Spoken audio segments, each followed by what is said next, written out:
Most people fail before they even get out of bed. That statement from Napoleon Hill might sound absurd, even a little offensive, and perhaps that's precisely why it resonates with such profound truth. Because if you stop to think about it, how often has your entire day, and by extension your life, been shaped by a simple morning habit? Waking up tired, immediately reaching for your phone, losing precious moments, and suddenly, the day feels stolen from you. Yet Hill famously said, "What the mind of man can conceive and believe it can achieve." So what if I told you that just 5 minutes, used correctly, could make you wake up motivated, energized, and with a mind so sharp it feels like you're starring in a whole new chapter of your own story? 5 minutes that have the power to rebuild your discipline, sharpen your focus, and even transform your relationship with money. Your very first thought each morning acts like a tiny seed that dictates the size of the tree you'll grow into that day. It shapes your mood, your approach to challenges, and even how you engage with your finances, your family, and your work. Most people wake up feeling mentally heavy, lacking direction, allowing the first external stimulus to dictate the course of their next few hours. This is precisely what Napoleon Hill cautioned against, asserting that everything begins in the mind before it manifests in reality. Immediately upon waking, your brain is still in a highly receptive state, almost like a door left ajar to the subconscious mind. It's in this precise moment that you choose whether to plant clarity or confusion. The big issue is that most people awaken and immediately surrender their day to chaos. They dwell on all the bills they need to pay, the unresolved problems, the difficult conversations awaiting them. Perhaps you experience this yourself. You open your eyes, and within mere seconds, your heart is already racing, as if the day is poised to consume you. This occurs because there's no intentional thought in place before the mental avalanche strikes.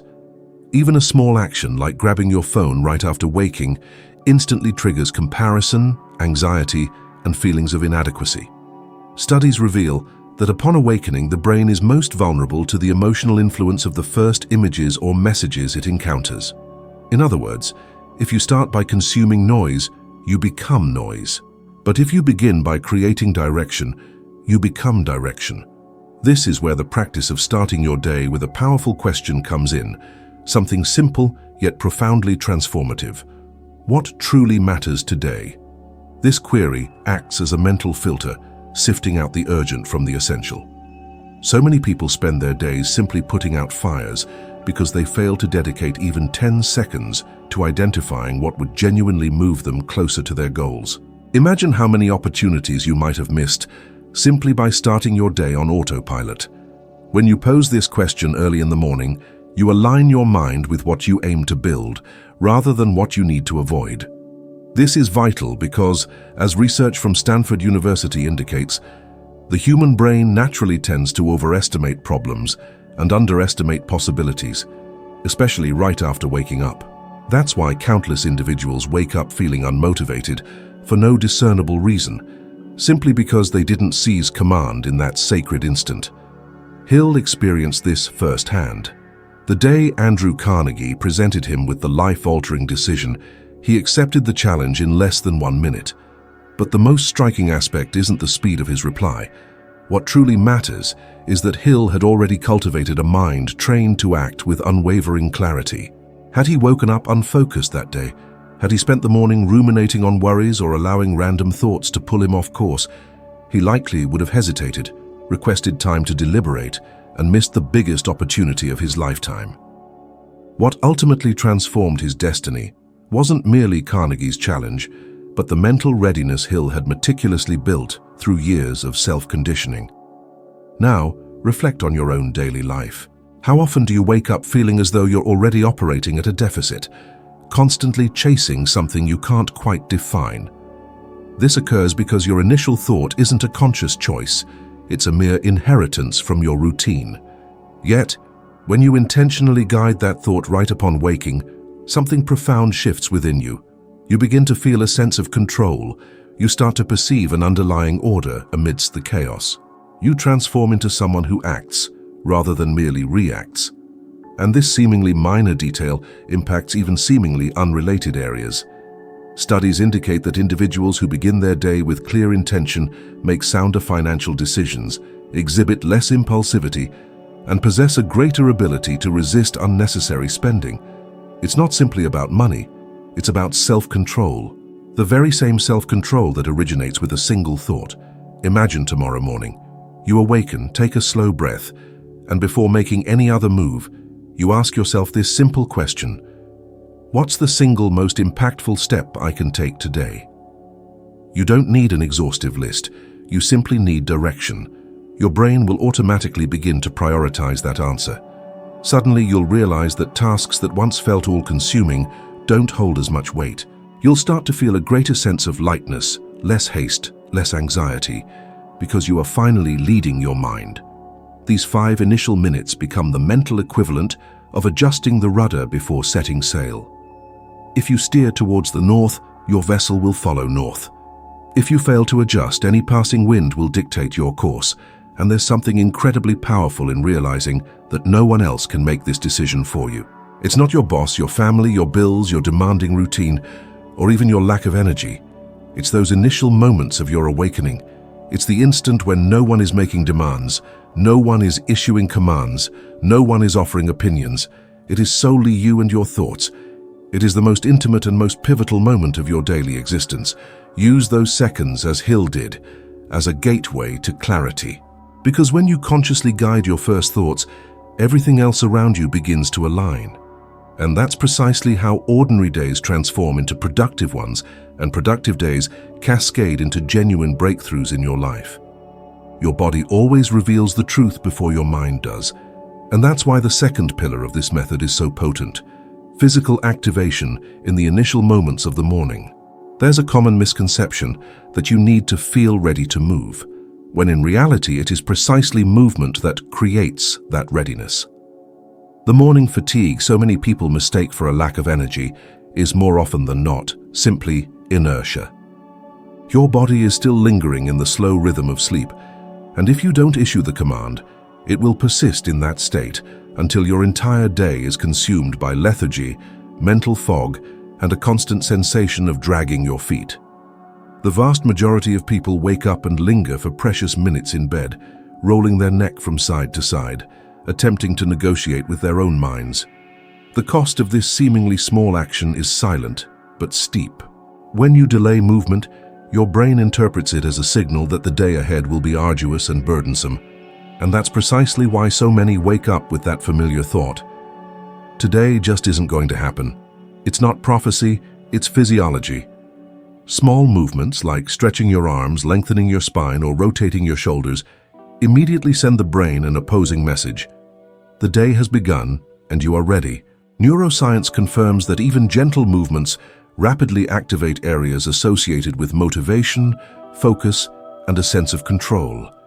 This principle becomes even more apparent when we consider individuals with demanding routines, mounting responsibilities, and minds that awaken already under pressure. How often have you gotten out of bed feeling as though your body was heavy, as if you were trying to walk through water? That sensation isn't a lack of strength, it's a lack of signal. Your brain is awaiting the command, awaken. And that command doesn't stem from worries or coffee or sheer willpower, it emanates from physical movement. Hence, starting with a simple stretch, like raising your arms high, expanding your chest, and taking a deep breath, has an almost instantaneous effect on mental clarity. The body awakens, the heart rate stabilizes, and the mind finds space to think. It's fascinating to observe how this very practice was integral to the routines of some of history's greatest achievers. Michael Phelps, even before plunging into the pool, would activate his body with surgical precision. He didn't wait to feel inspired to begin his training. He created inspiration through physical ritual. Minor movements transformed into powerful messages for his brain. It's time to win. And this ritual was repeated daily until his body and mind achieved automatic synchronicity. It's no mere coincidence that extraordinary results emerge from ordinary actions performed with consistency. And if you reflect on your own routine, you'll likely notice this has already happened to you. On those mornings when you began with a stretch or a brief walk to the kitchen, the day flowed with greater ease. You made decisions more swiftly, felt less irritated, and accomplished more. This isn't coincidence, it's chemistry. Your body releases dopamine and serotonin and regulates cortisol. And this doesn't demand a grueling gym session or 30 minutes of strenuous exercise. It requires 60 seconds of dedicated movement. Simply rotate your shoulders, relax your neck, move your legs. Just break the stillness of awakening. The truth is, your body wants to help you, but it needs you to initiate that first step. It needs to sense your commitment to the day ahead. And when you do that within the very first moments of the morning, you disrupt the mental pattern that typically holds most people captive. You demonstrate to your brain that you aren't at the mercy of fleeting sensations, but rather, you are poised and willing to take command. And when that command is issued through movement, your mind responds in ways that words alone can't quite achieve. These small actions forge a kind of silent pact between you and your own body, an agreement where, each day, you consciously choose to begin in motion rather than in waiting.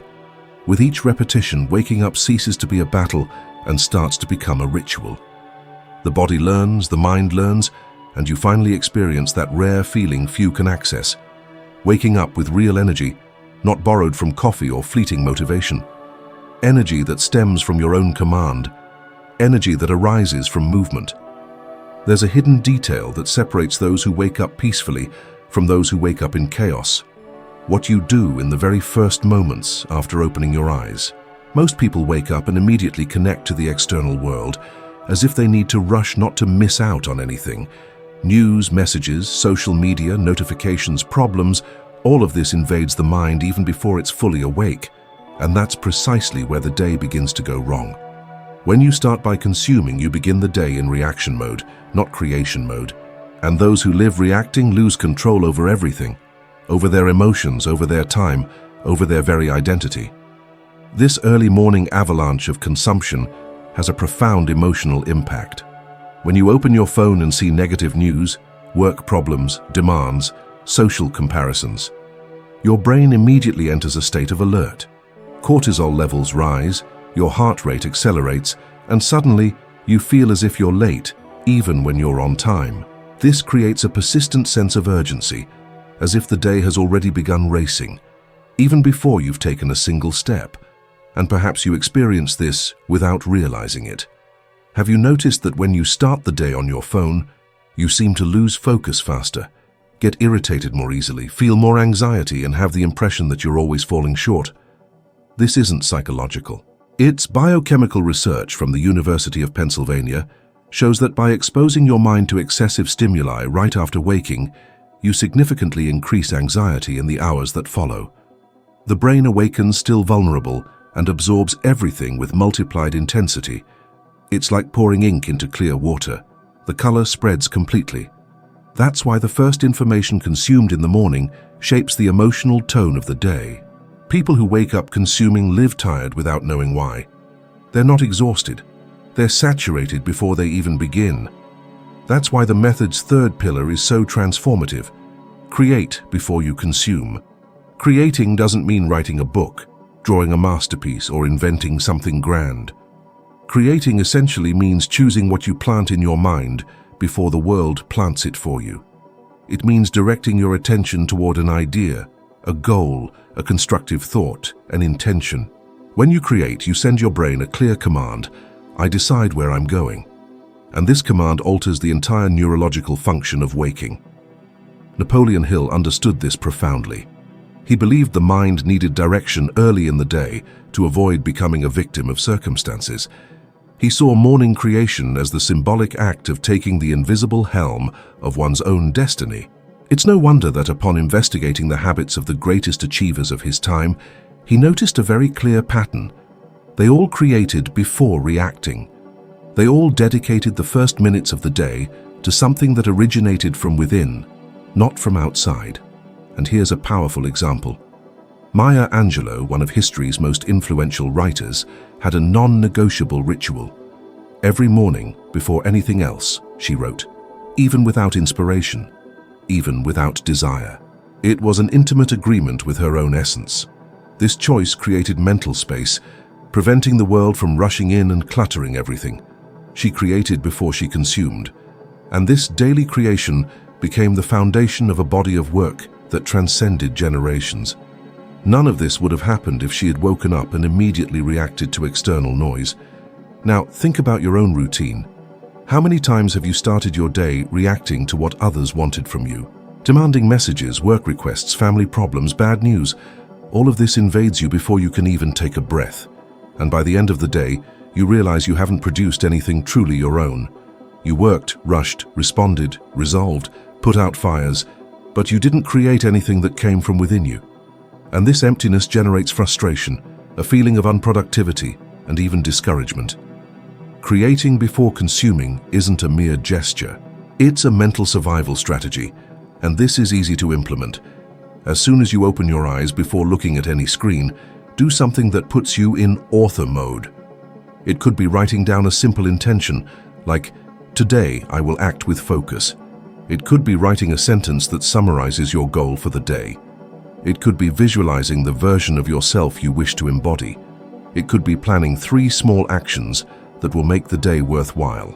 It could even be creating something physical, mindfully preparing your coffee, making your bed with purpose, opening the window and breathing in the morning air as someone who truly chooses to be alive. This act of creation builds a protected mental space. It strengthens your identity. It declares, "I come first." And this isn't selfishness, it's self-care. When you choose your first action, you reclaim the power you let slip away during so many hurried days.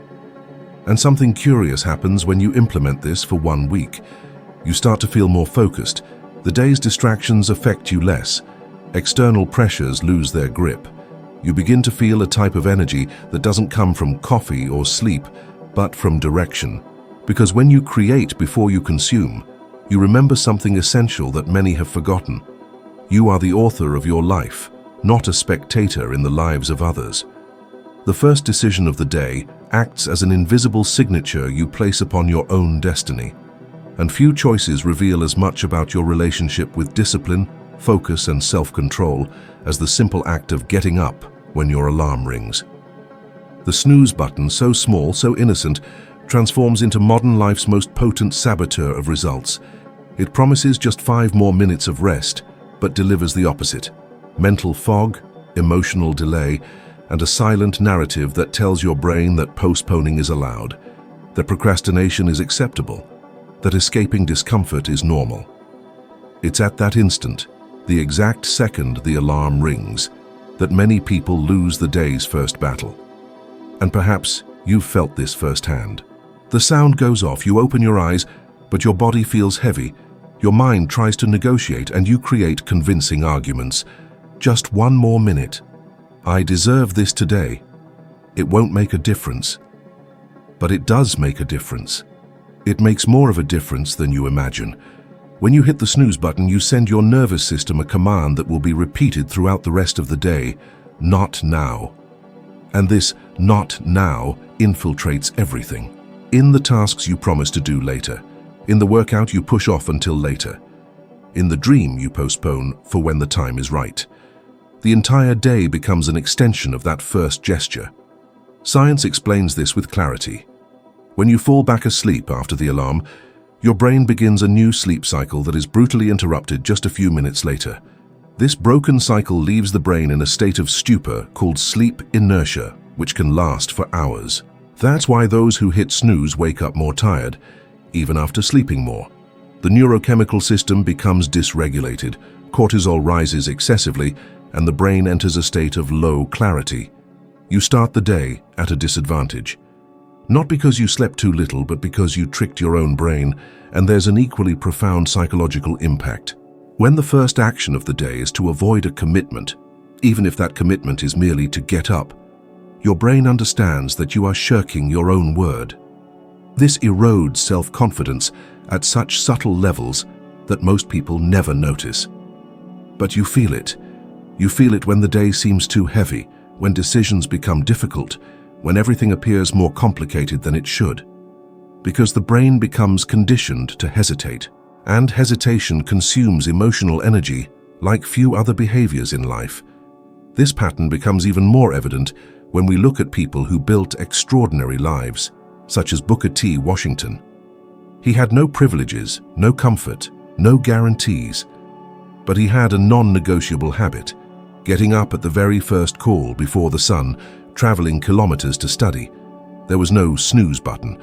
There was no choice between getting up or not. There was a commitment to the future, and that's why his story transcended generations. The first decision of the day wasn't about waking up. It was about who he was choosing to be. This understanding is even more important when we consider ordinary people who struggle with debt, insecurities, demanding routines, and anxiety. When the alarm rings and you choose to get up on time, even without wanting to, even tired, even irritated, you send your brain the most powerful message there is: I decide.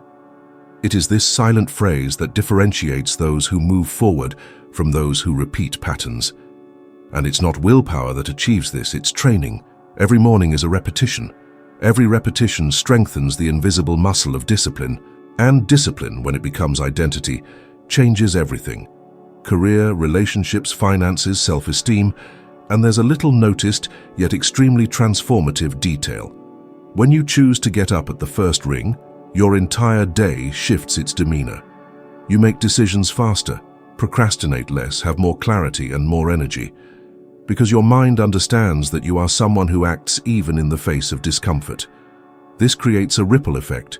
Small tasks become lighter. What once seemed difficult now feels like just one step. The brain enters leadership mode, not survival mode. The sense of control this creates is so potent that, over time, you actually grow to love the feeling of rising early. It ceases to be a battle and instead becomes a ritual of personal affirmation. It's almost poetic to consider how such a small, common, and quiet choice can lay the groundwork for a lifetime of discipline. Yet this is precisely what Napoleon Hill aimed to convey when discussing the seemingly insignificant habits that shape our destinies. Your first decision of the day is a declaration of your character, a testament to your strength, a statement about the person you are becoming. And when you choose to conquer that initial battle, the rest of your day will almost invariably follow the lead of your first act of courage. Your initial morning actions aren't minor, they're decisive. How you think, move, create, and choose to act the moment you wake up determines whether you will be the protagonist of your day or merely a survivor of it. The most crucial insight is both simple and profound. When you seize control of your first few minutes, you effectively seize control of your entire life. True discipline isn't forged in grand public moments. It's born in those quiet mornings when no one is watching, when you could easily choose the path of least resistance, but instead opt for the one that strengthens the person you aspire to be. If this resonates with you, then now is the perfect time to continue. The next video, which is appearing on your screen right now, will guide you one step further on this evolutionary journey, helping you become 1% better than you were yesterday, with conscious intent and personal power. Thank you for joining me today, and I look forward to seeing you in the next video.